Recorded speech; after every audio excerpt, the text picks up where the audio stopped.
For the past probably 10 years, I've been more focused on kind of the sync world, like the film, TV, kind of that world.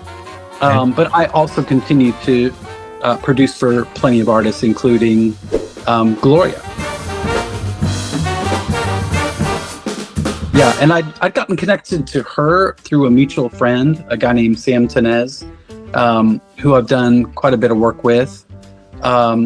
He connected me with Gloria. We went and met with her, and it was really cool because it's like she's an icon, you know, and really like a global icon. So what was really amazing is I think she's either like 81 or 82. I mean, she's in her very early 80s, but still has this like amazing voice, is still doing shows all around the world. I mean, she's been very busy. When you worked with Gloria, is she involved in the production part of the songs, or does she come in later on, or is she there early on? Yeah, it's really fun. You know, she's been doing music forever, and you know, one really fun thing that she would do is like hanging out with her is she's such a good storyteller, and she'll get on a roll where she'll like start playing all the old tracks. You know, she'll go back and like, I did this in the 70s and I did this and check out this. And so I feel like I was learning a lot. And so some of it was like, okay, she's been doing that. Like, how can I take some of that and like bring it into now, you know, like what's the now way of kind of approaching some of what she wants to do.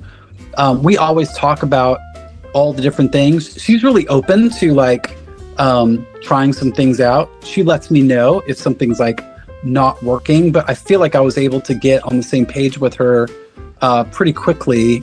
And again, like just musically being a fan of hers, it wasn't difficult for me to kind of like dive into that. And I wanted to find some middle ground between referencing some of her earlier work, you know, like, but then also keeping things kind of modern as well. But she was great. Yeah. And she definitely, you know, I'd run with like the Musiversal kind of players and everything. And then I'd send her a rough and be like, what do you think of this? And we'd talk about that. And there'd be some editing here and there. But I feel like she also allowed me to really run with things as a producer, while making sure to like impart to me kind of her vision for every song. And so for me, like the opportunity to work with these players that I'd never worked with, but who were global, just made a lot of sense and felt like very invigorating, very fun. And just with Gloria being an international artist, it felt really fitting to use kind of an army of players from all around the world. So, you know, I think there were people from all over. I think the bass player was from Brazil. You know, I used a beat maker, I think from maybe like South Korea. Definitely the guitarist was from South Korea. And, you know, it just continued. It was just all over the place. So that was really exciting. And it was just really cool to be able to like interact. It's kind of funny, like the way that I've been using Musiversal, I usually don't attend sessions. What I really like to do, and I mean, this might sound weird because it's like, I think for a lot of people, they would absolutely 100% want to like attend the sessions. And that's something I understand. For me, at this stage in my career, I feel like I've become adept enough at like explaining to people kind of what I'm wanting, kind of the vision for the song. But I also love to leave a lot of room. And as a player myself, I found that I wanted to be able to give these players the ability to just go off script, you know, like provide them kind of enough information to say like, hey, here's the basics of what I'm looking for.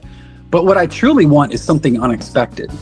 And I found that like, I've worked with players in the room plenty. And I like that as well. But one thing I wanted to do with this is just allow players to really bring themselves to the table, and whatever they were feeling. And then be able to like take all that, you know, like have them send me more than enough, you know, like more than I needed, and then sift through that. That's really like a fun situation for me, is being able to then edit from that package of performances, and put something together that makes sense for the song. But it was great. I mean, I've been so impressed with all the players, and I'll say like, honestly, like I'm in a town, Nashville's known for some of the best players in the world. So there are great players here. It's like that's never been a problem. But I will say it's been really fun to be able to interact with players, again, like from this kind of global scale, because I think coming from different communities, from different countries, from different cultures, I just find that those backgrounds inform a different style of playing, a different approach.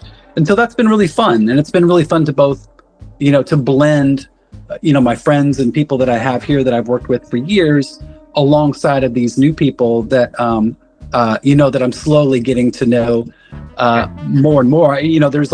There's a few people on the platform that I've used now so much for so many different things.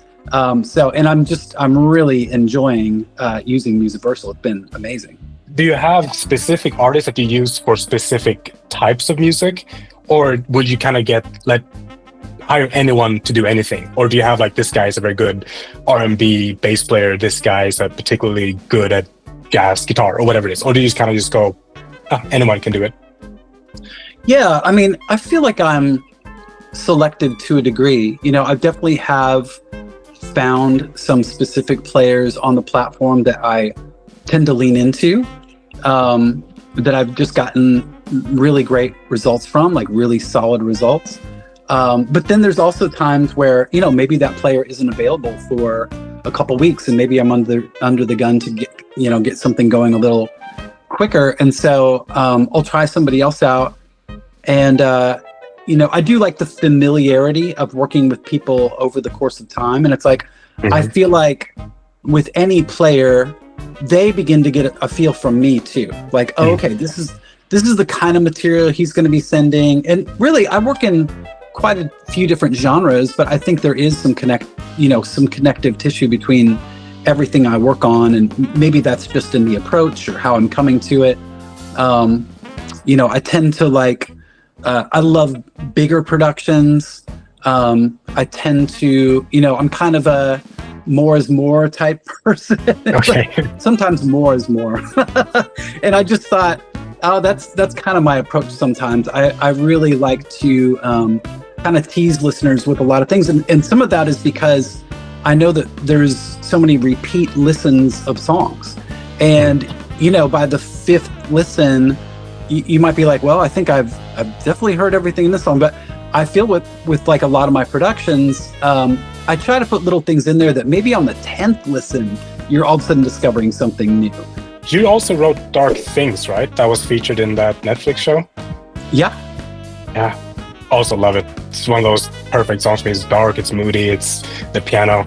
Yeah, absolutely gold. You're a phenomenal producer and writer. Oh, thanks. I appreciate that, man. I really do. Yeah. Hey, thank you so much for taking the time to sit down and talk to us. That was very generous of you. Thanks, man. Have a good one. Yeah, you too. Bye.